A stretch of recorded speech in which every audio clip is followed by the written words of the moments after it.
Welcome to Nil Radio.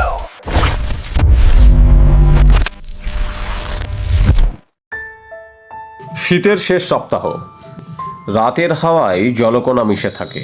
Kolkata স্টেশনেও সেই রাতটা ছিল অস্বাভাবিক শান্ত, যেন শহর নিজের নিঃশ্বাস আটকে রেখেছে। সমীর তৃতীয় বর্ষের ছাত্র, বিভাগের প্রজেক্ট নিয়ে এত ব্যস্ত ছিল যে সময়ের কথা মাথাতেই ছিল না। কলেজ থেকে বেরোতে বেরোতে রাত 9টা বেজে গিয়েছিল। ট্যাক্সি ধরতে দেরি, ট্রাফিক জ্যাম সব মিলিয়ে সে ছুটতে ছুটতে প্ল্যাটফর্মে পৌঁছলো ঠিক শেষ মুহূর্তে। রাত 10:50 লোকালটা তখন হুইসেল দিতে যাচ্ছিল। দৌড়ে উঠে পড়ে সমীর। ট্রেনে উঠেই প্রথম যে জিনিসটা সমীর টের পেল, মানুষ নেই, একদমই নেই। সমগ্র কামরায় ছড়িয়ে আছে কেবল ঠান্ডা হাওয়া আর অদ্ভুত এক বাজে গন্ধ, যেন পুরনো লোহার মূর্ছে আর পচা পাতার মিশ্রণে তৈরি। ট্রেন ধীরে ধীরে গতি নিল। সমীর জানালার পাশে বসে বাইরের অন্ধকার দেখতে লাগলো। মোবাইল বের করে গান চালাতে যাচ্ছে, তখনই ট্রেন হঠাৎ পুরো ব্রেক কষে থেমে গেল। সব আলো কেঁপে উঠল, কামরার বাতি দপদপ করতে লাগলো। ড্রাইভারের কেবিন থেকে চেঁচানোর আওয়াজ, সামনে একজন দাঁড়িয়ে আছে, লাল শাড়ি পরা, ট্র্যাক ছাড়ছে না। স্টাফরা লণ্ঠন নিয়ে নেমে গেল। সমীরও কৌতূহলে পা বাড়ালো। বাইরে শুধু কুয়াশা, বাতাস যেন ঘন শীতল লেপের মতো চারিদিক ঢেকে রেখেছে। ট্র্যাক জুড়ে এক ফোঁটা নড়াচড়া নেই, কিন্তু কুয়াশার ভেতর যেন ক্ষীণ করে একটা ছায়া নড়ল, আবার মুহূর্তেই মিলিয়ে গেল। জায়গাটা কেন যেন অদ্ভুত পরিচিত মনে হচ্ছিল সমীরের, যেন এর আগে এসেছিল, অথচ সে জীবনে কোনোদিন রাতের ট্র্যাকে নামেনি। স্টাফরা বলল কাউকে পায়নি। ট্রেন আবার চলতে শুরু করলো। সমীর ফিরে এসে নিজের সিটে বসতে গিয়ে থমকে দাঁড়ালো।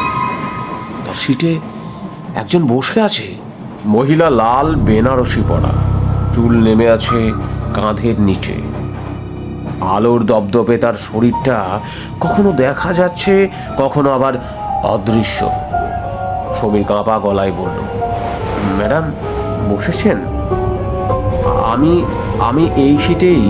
মহিলা ধীরে ধীরে মুখ তুলল, আর সেই মুহূর্তে সমীরের শরীর জমে বরফ হয়ে যাওয়া ছাড়া আর কিছু করার ছিল না।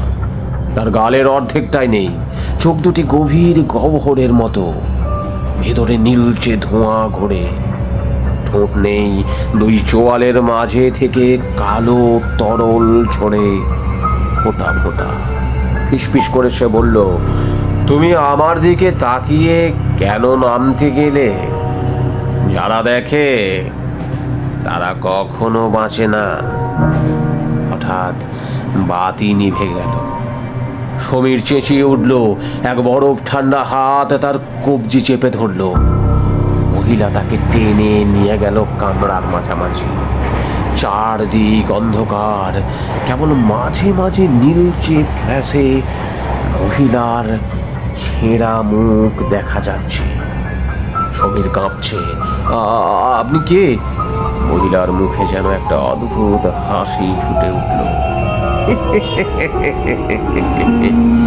আরে রেণুকা, এই ট্রেনেই মারা গিয়েছিলাম। কেউ সেদিন থামেনি। ট্রেনের চাকায় আমার শরীর 3 খণ্ড হয়ে গিয়েছিল। ফিসফিসানিটা যেন কানের ভেতরে গিয়ে ফুটে উঠছে। ভীষণ ব্যথা লাগে। আজও যখন ট্রেন আসে আমি অপেক্ষা করি, কেউ কি আমাকে বাড়ি পৌঁছে দেবে। অন্ধকার আরো ঘন হয়ে গেল। হঠাৎ পুরো কামরার দরজা ঠাস করে বন্ধ হয়ে গেল। হাওয়া বন্ধ, শ্বাস নিতে কষ্ট। মহিলা সমীরের ঠিক পেছনে এসে দাঁড়ালো। সেদিন আমার মাথা পড়ে গিয়েছিল এই ট্র্যাকের পাশে। সবাই দেখলো, কিন্তু কেউ তুলল না। সমীর বুঝলো, এ শুধু দুঃখ নয়, এটা প্রতিশোধ, অনেক দিনের জমে থাকা যন্ত্রণা। হাত ট্রেন আবার জোরে বেগ করছে থামলো।